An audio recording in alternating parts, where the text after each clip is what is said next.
الحمدللہ رب العالمین والصلاة والسلام علی سید المرسلین صلی اللہ علی حبیبی محمد علیہ وسلم۔ دو ویڈیوز آیت نمبر 30 پر پیش کی جا چکی ہیں تفسیر کے حوالے سے، اور بالکل اختصار کے ساتھ تیسری ویڈیو، اور اس میں سمجھنے والی جو بات ہے وہ یہ کہ فرشتے کیا ہیں۔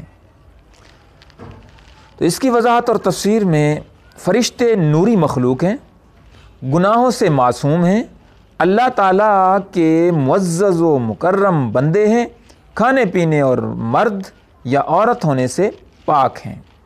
فرشتوں کے بارے میں تفصیل کے لیے بحر شریعت میں بھی جلد نمبر 1 میں اور اس کا صفحہ نمبر 90 ہے، اس کا بھی مطالعہ کیا جا سکتا ہے۔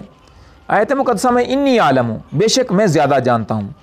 تو اس فرشتوں کے جواب میں اللہ تعالیٰ نے فرمایا کہ میں جو جانتا ہوں وہ تم نہیں جانتے، کیونکہ خلیفہ بنانے میں میری حکمتیں تم پر ظاہر ہی نہیں۔ بات یہ ہے کہ انہی انسانوں میں انبیاء بھی ہوں گے، انبیاء کرام علیہ السلام بھی ہوں گے، اولیاء اللہ بھی ہوں گے اور علماء بھی ہوں گے، اور یہ حضرات علمیوں عملی دونوں فضیلتوں کے جامع ہوں گے۔ تو یہ اللہ تعالیٰ ہی جاننے والا تھا۔ واللہ تعالی عالم ورسولہ عالم عز وجل، وصلی اللہ تعالی علیہ وآلہ وسلم۔ آمین بجاہ خاتم النبیین صلی اللہ تعالی علیہ وآلہ وسلم۔